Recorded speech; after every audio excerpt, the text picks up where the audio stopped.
назначила бывший лидер партии, Народно-демократической партии Ватан, создатель, организатор этой партии, и до 2010 года был бессменным лидером этой партии. Да. В 2010 году я переизбрали меня, избрали председателем Народно-демократической партии Ватан Ринат Мавляновича Хафизова. Я с тех пор являюсь членом ЦКС, членом Центрального координационного совета. Без театра, да? Ну, партии в прошлом году исполнилось 20 лет. Мы вот в Москве, татарской партии, 20 лет, сейчас уже 21 идет. Ну, чем мы там занимаемся? Мы занимаемся, в общем, защитой самих себя и себе подобных. Ну, выступали всегда и продолжаем выступать за, чтобы татарский язык был в Российской Федерации, не только в Татарстане, но вообще в Российской Федерации, поскольку татары живут по всей Российской Федерации. В Татарстане одна часть татар проживает, маленькая часть, а три четвертой части проживает за пределами республики. Но это, конечно, так уж сложилось. После революции 17 года образовали на пятачке, вокруг Казани, создали республику. Хотя по теории должны были бы хотя бы так на территории Казанского ханства создать республику. Но это не создали. Не вошел туда город Уфа, Уфимской губернии.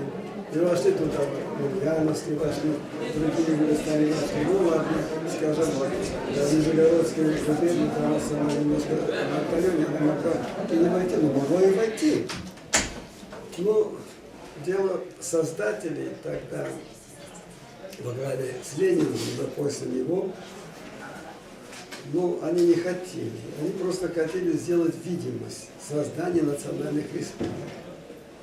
Также было создано, и Чувашстан был потом создан, также были все созданы последующие республики. Но татары, самый многочисленный народ был во время революции в самой центре России, так скажем, Российской империи. Но почему-то нас обошли, не дали нам статус союзной республики. Ну, дали автономную. Но тогда вот эти руководители республики, они были согласны на это. Даже Саид Галиев спрашивал у Ленина, говорит: а скажите, насколько-то будет эта республика создаваться? На сколько лет? А Ленин говорит: пока создается. Неизвестно сколько. Так оно и получилось. Так что у людей не было желания, чтобы территория была большая, республика, на самом деле государство. Это просто тем коммунистам, им уже казалось, что они уже коммунизм строят, все складываются, русские, татары, чуваши, мордва, все в одну котел складываются, получается какой-то непонятно что. Ну, вы уж поняли, что это непонятно что была ассимиляторской позиция советских властей.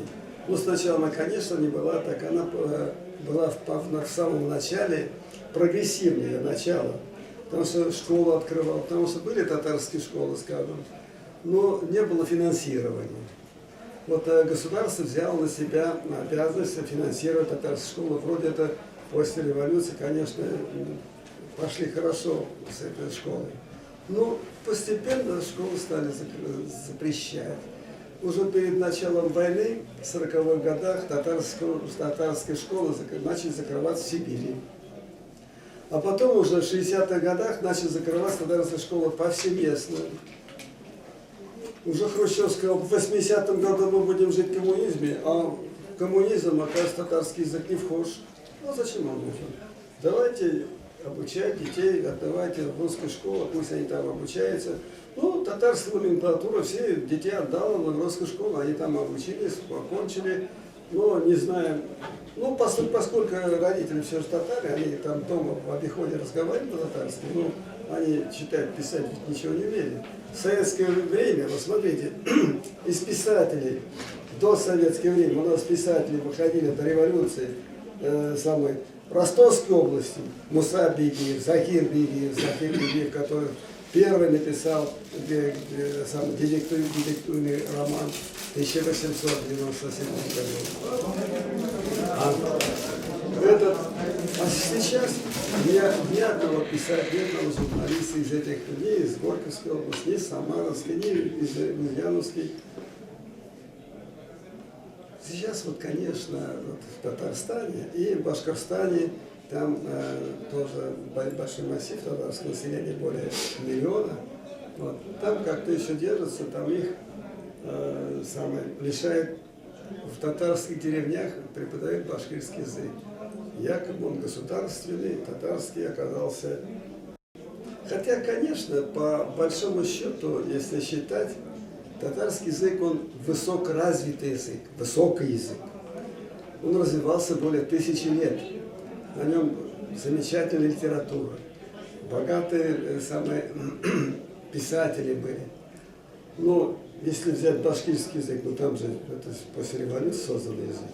Она чем отличается этот язык от татарского? Только фонетики несколькими буквами. Из-за этого создавать новый язык, это, конечно, безумство. Ну, люди безумствуют, потому что в Москве это выгодно. В Москве выгодно, чтобы обессилить татар, их уничтожить совсем. Ну, поэтому башкир натравили на татар. Но, слава богу, еще чуваши не натравились. Я смотрю, был в прошлом году в Мордовии. Мордовия – это бесписьменный народ. Сейчас в татарских деревнях они заставляют учить мордовский язык. Что это такое-то? А татарский язык не изучают. Понимаете, вот до чего вот это самое приводит вот эта неправильная вот, национальная политика в области вот, просвещения, в области вот, да, в образовательной системе.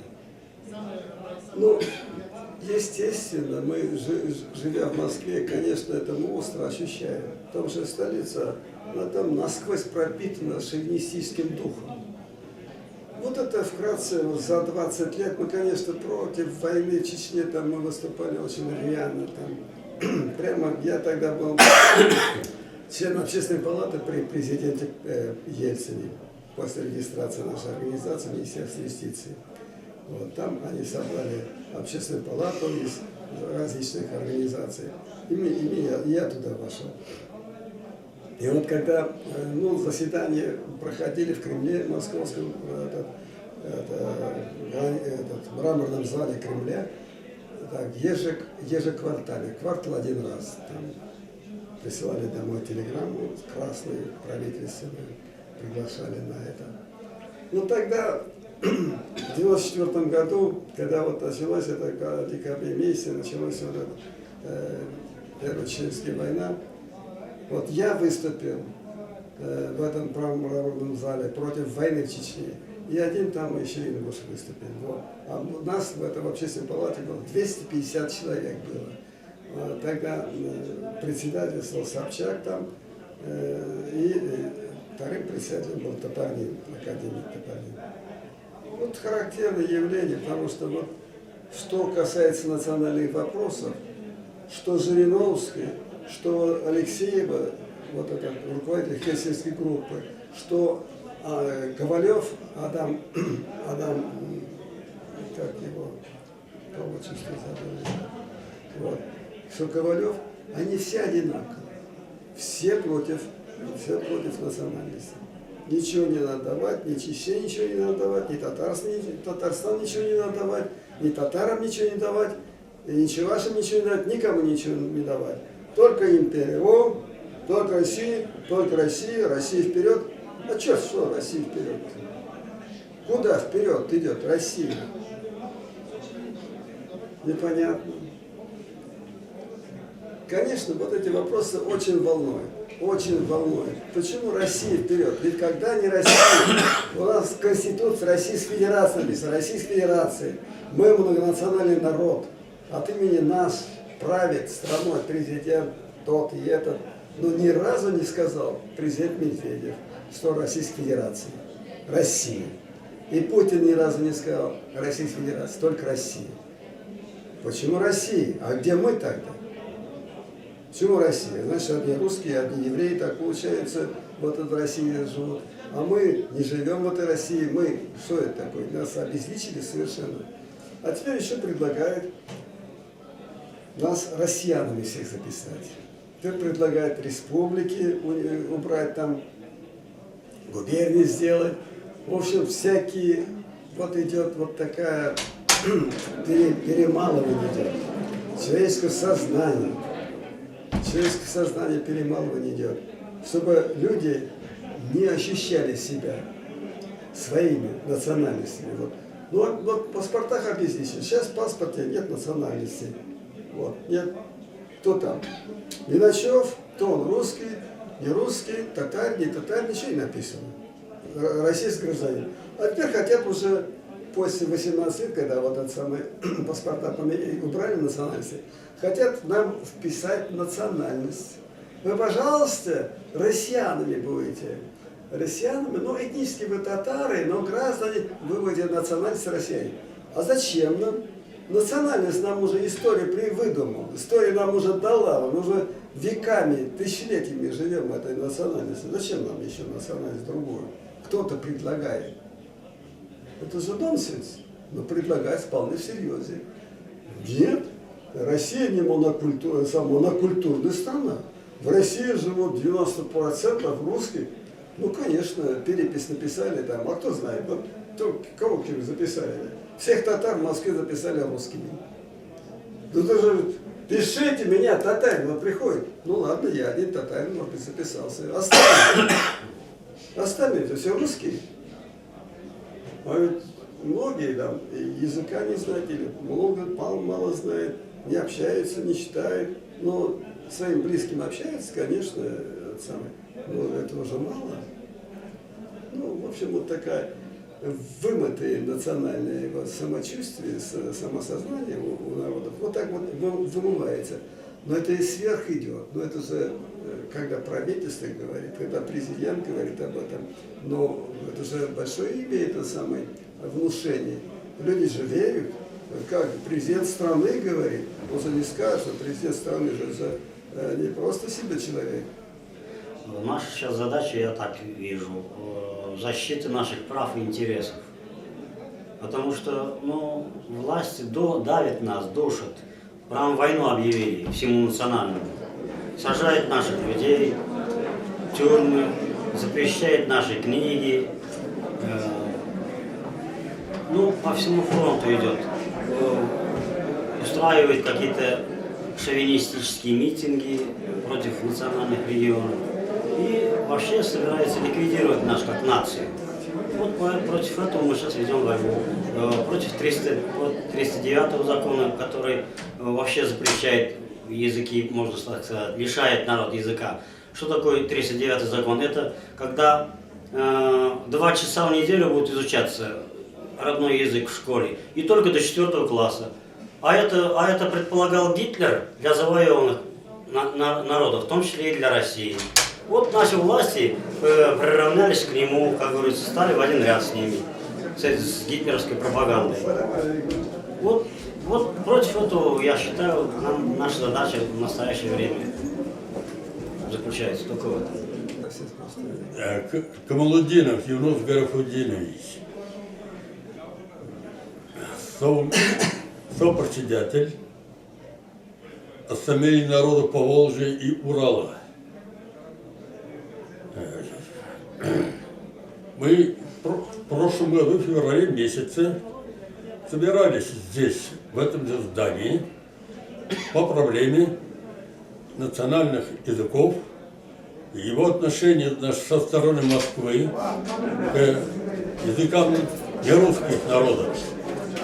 И приняли 3 документа. Ой, Москва! Резолюции обращения Интервью берем. и другие тоже. И вот с этого момента мы, значит, занимались этим вопросом, и сейчас собрались. Главная проблема Татарстана, значит, и здесь беспокоит всех. Ассамблеи народов Востока, Кавказа и остальных народов, именно состояние родных языков нерусских народов и его, значит, сохранение и совершенствование в перспективе. Вот эта проблема стоит в том, что 309 закон, который отменяет региональные и национальные компоненты из стандарта образования, школьного образования, и еще там, значит, ряд таких законов и указаний, которые имеются в Министерстве нашего образования, у нас и у вас тоже так же здесь, вот, они в настоящее время беспокоят весь народ. Мы должны были собраться в прошлом году в июне месяце тоже, но не смогли. Сейчас вот, благодаря Николаю Егоровичу, ему большое спасибо, он очень поддерживает всех в этом отношении народов, которые вот в прошлом году участвовали, в этом году вот мы приехали, и мы стараемся здесь сегодня, участвуя на этом юбилее, Чаваш Аталамена партии, и вот думаем, значит, тоже также обменяться мнениями после торжественной части этого такое торжественное наше событие. И мы думаем дальше продолжать эту борьбу, потому что со стороны Москвы продолжается давление на народов, и они в состоянии исчезновения родных языков. То, что хочет Москва. Вы знаете наше заявление Медведева, когда он, значит, вот в январе месяце и в феврале месяце выступал, он одно и то же. Русский характер, русский, значит, Россия для русских и другие, значит, его такие, значит, выражения говорит о том, что, значит, другие народы остаются в стороне, они, значит, игнорируются. Вот в этом отношении мы очень обеспокоены и думаем принять соответствующие, значит, меры для того, чтобы сохранить свою нацию, свой народ и, естественно, совместно со всеми другими народами. Вот в этом отношении беспокойство существует, имеет место везде, начиная от Дальнего Востока, потому что участвовали наши якуты, потом наши буряты, хакассы, другие народы, алтайцы. Так вот, один из наших участников из этих народов говорит о том, что, значит, здесь обеспокоена огромная масса людей. И этим нельзя не считаться. У нас сейчас состояние такое, что нас заставляют или отказаться от Российской империи, или же мы, значит, соблюдая, опираясь на декларации,